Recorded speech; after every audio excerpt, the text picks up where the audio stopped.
I'd like to call the meeting to order. Roll call, please. Mr. Simons? Here. Mr. Freehan is here. Mr. Batsalis? Here. Mr. Boda is absent. Mr. Horn is absent.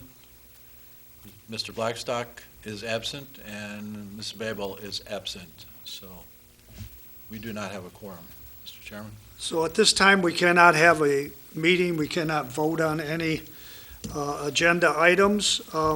We can still have some discussion, just can't have no action. We have some people here under old business for the flooded lot. If we'd like to discuss a little bit of what I found out on it, we still haven't talked to Mr. Horn. I mean, he's the one that asked for it. So if you want, I can tell you, I got an opinion from our attorney, and I can read it to you.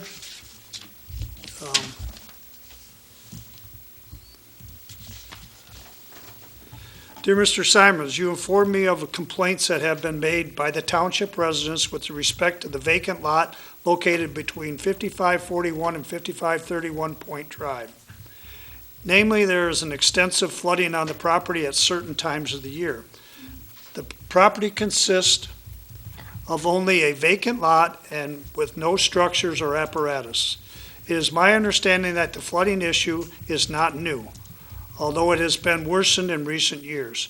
Based on our discussion as well as a view of the township ordinances, it appears there is no basis for the township ordinances for the township to issue a citation with respects to flooding and/or issues that cause to the neighboring properties.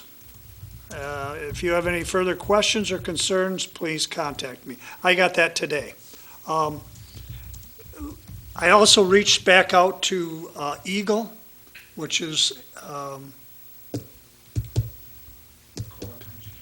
yeah, they're called Eagle now. They were. DEQ. And the lady is willing to come here and look at it and put a presentation on here, what can be done. She didn't even know what could be done on it. I also reached out to a contractor. He was supposed to call me before the meeting. I haven't got his. He was going to give just some kind of rough estimate what it would cost to fill that lot. Because the owner had expressed concerns that if she could get, some prices to do it, they may do it. So that's why I pursued that. Other than that, I don't have a lot to tell you. I mean, what we can do with it. The big thing is, sandbag your house. That's what we're telling everybody else, because the water's coming up. It was in the front page of the paper this morning. I don't know if you read it this morning. They're still talking about the water coming up. So, I hate to tell you that, we can't do anything, but Doing damage to the township's property too. there's what? You want to go to the mic? So we're on TV, so.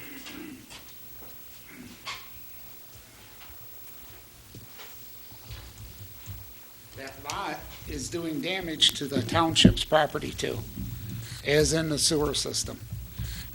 With the peat moss that's under all that whole area there, that lot is feeding that peat moss. That peat moss is keeping that dirt really wet. How deep? We had purge test, how long ago, Mary? 2008. You did what? You perked Core it? sample. We had core samples done on our property. He said that's the worst property in the state of Michigan to even think about building on. Yeah. And it's affecting your sewer system and, all through there too. And we're addressing that sewer system. That's what we're Well, trying to do. it's a concern for you more than it is us, because it's gonna cost you a lot more to fix that than, Oh, we're well aware of what it's going to cost to fix that. and if that was kept drier, it would definitely help. Yeah, and if there was a manhole there, it would even be worse, but there's not a manhole there. And we've cambered all that pipe through there, so we got videos of all the pipe, all the leaks that are in the pipe. That didn't come to our attention that there was a leak there. Okay. There was a lot of leaks. A lot of them have been fixed. We spent a lot of money fixing, but what the township and the engineers don't know is why the pipe is moving, the sewer line is moving. Is it the hydraulic pressure from the water being so high? We don't know. Or was it, That and the peat moss. well, it could be it wasn't bedded right. I mean, there's a lot of things that we've had in the discussions. Probably never know what's wrong with it. Because they did 2 samples. And I walked up and the guy says, "You're not planning on building here or doing anything, are you?" And I said, "Yeah." He says, "I wouldn't." Really? Oh, yeah. He hit peat moss like at 8 feet. Well, it was probably all swamp at one time and they filled it all in, you know? I'm thinking that's what the other side was. True. You know, they said they filled that in when they built the Edison back in the 50s. So, and built those lots along there. And I think Baker dug the canals and, but, yeah, to build on that, I don't know, you know. Well, to even on ours. Everything is shifting towards that lot, even that new house on Miley Smith's old property, 5541. Uh-huh. Everything's buckling. You can see the porches starting to go. That's a reasonably new house. And it's all headed towards that lot. Really? Yeah. I didn't notice that. The code enforcer and I walked it the other day. We were over there. You know, we couldn't see any water coming across, but it wasn't raining either. It's not now. No, and then we walked in the front of the lot. We were able to walk all the way across to the other. So, like you said, it doesn't appear like it's all coming in from the river. Their porch, the back porch on that 1741, the corner closest to the vacant lot has dropped probably that far. Wow. And that's a shame on a home that new. Yeah. Yeah. And the front one's going too. All the lattice work's starting to buckle and everything on both the porches. You know, Yeah, I wish there was something I could tell you we could just go fix it, but, I mean, I'm trying to work with the homeowner and see if we can work in that direction to get it filled. I mean, you know what we're talking about. Yeah. I mean, it's not gonna be, that's why the board asked for a legal opinion, I got a legal opinion. But I'm not saying we're done with the issue. I'd like to see if we could, you know, work something out between you and your neighbors and see if we can get something done there. I know you've spent a lot of time pumping on it. I've Yeah, talked to the other neighbors and said they pumped on I it. can't do it now. Right. And your doctor slip said, you know, Yeah. you should stay out of that. Yeah. You know, don't go in it. He don't even want me on our property. Yeah. And that's the problem. We can sandbag around our house, but that's not gonna help the issue of That stagnant, And that's why I thought by having the Eagle come here could tell you what you can do on your lot. But like, if you've already done core samplings and you're not gonna build a house on it, you probably don't wanna put a lot of money into it, you know, but, yeah, I looked at some other lots there when, yesterday I drove down through there. There's some other ones that are flooded pretty extensively to the north of you. yes. The whole, I don't know if you wanna call it front yard, backyard, or whatever, but they were all underwater. So, the water came up a little bit Saturday, I think about 3 or 4 inches. It's gone down.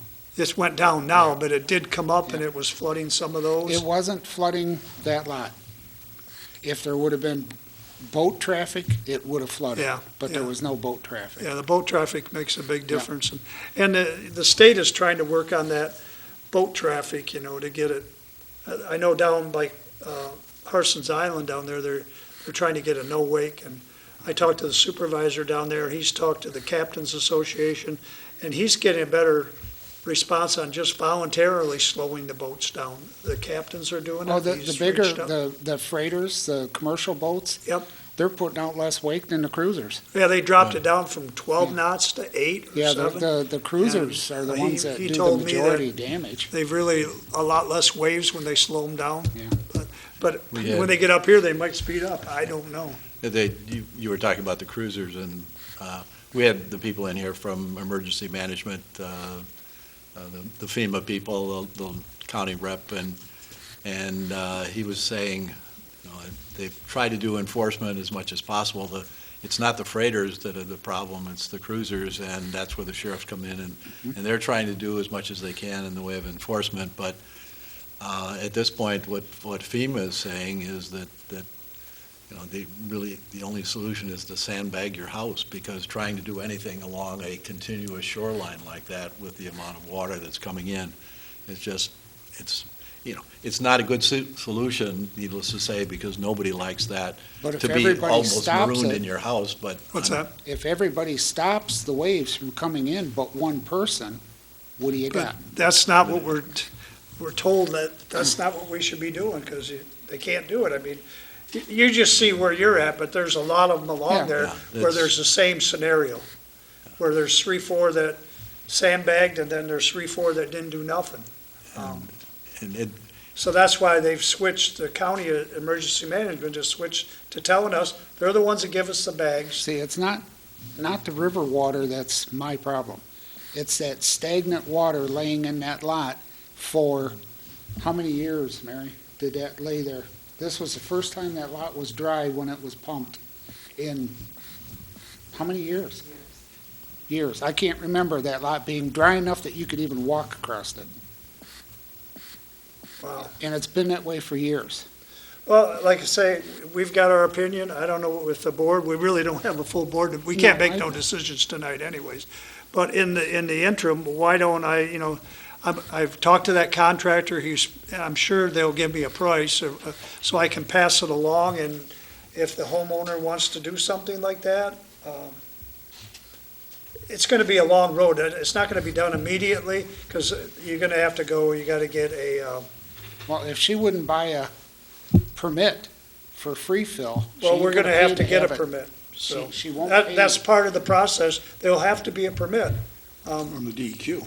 Huh? From the DEQ. Sure. If, Or Eagle. whatever. well, that's why I want to have this Katie Childs come, because I got the impression they may not need a permit, but they'll need a soil erosion.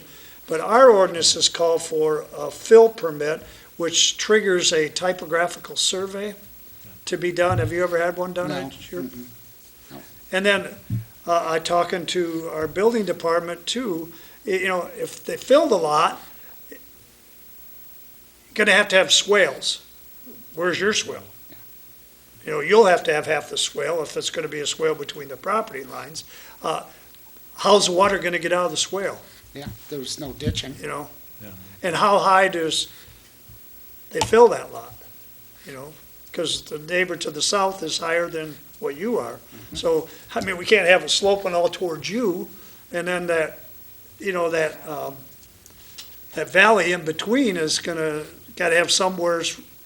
I just don't want the water to be in the valley, then that sits there all the time. So, I mean, yeah, we've got rid of a lot of water, but we haven't got rid of all the water. I don't know if it has to be engineered and have a pump in there or something, I don't know. I don't That know, was the only way that property ever got dry was with a pump. yeah.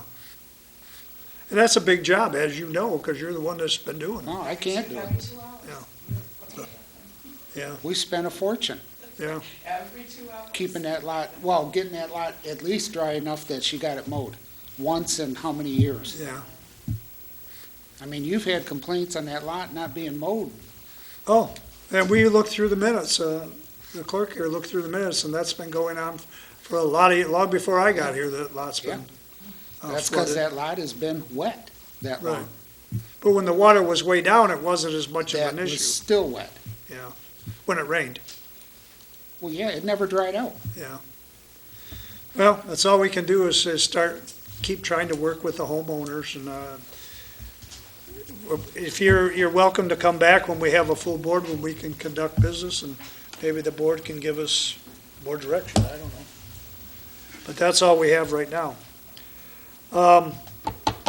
Being as though we can conduct no business, we can go to announcements.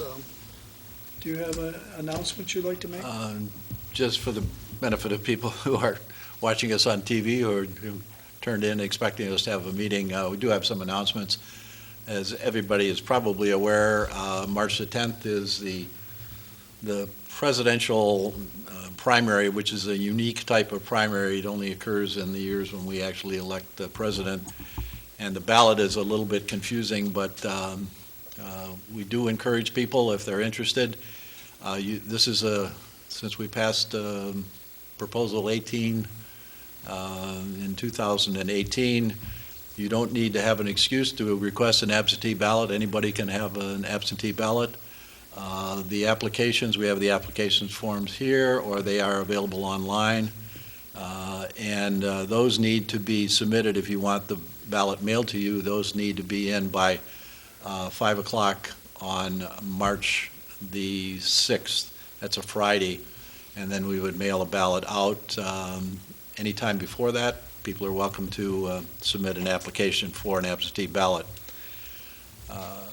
We have combined the precincts this year, so everybody voting in person will be voting in a single precinct. There are a couple other dates that are coming up. This is the year when all of the people on the township board all the positions are actually up. Park Commission. And the Park Commission also.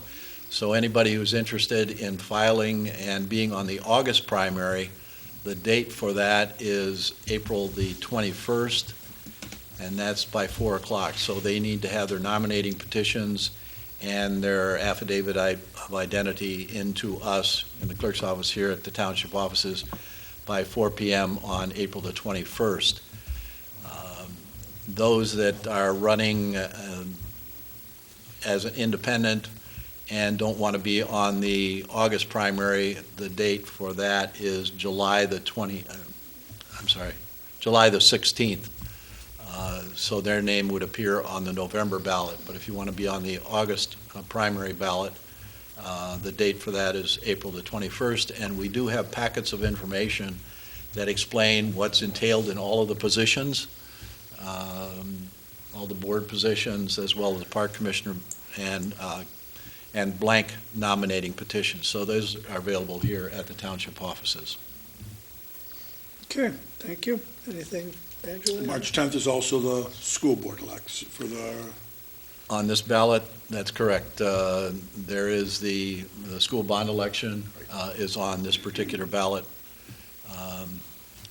It gets a little confusing because when you ask for a ballot, you actually have to choose from one of three types of ballot. One is a Republican ballot, one is a Democratic ballot, and one is a nonpartisan or a ballot that only has the school bond proposal on it. The other two have, the Republican has all of the Republican candidates for president on it, as well as the school bond election proposal. The Democratic one has all the list of people, including some of those who've already dropped out of the race, and also the school bond election, or the school bond proposal is on that ballot. So it gets to be confusing, as I said, because you have to choose one of those types of ballot. This particular ballot procedure is something that the political parties actually require in the state of Michigan. So. Okay. I have no announcements. Any comments? no Angela? comment, thank you. Any comments, Mr. Freehand? No. Or you just said enough? So with that, I guess it's the end of the meeting. We can't have an adjournment because we don't have anybody to vote. So we can't vote on anything.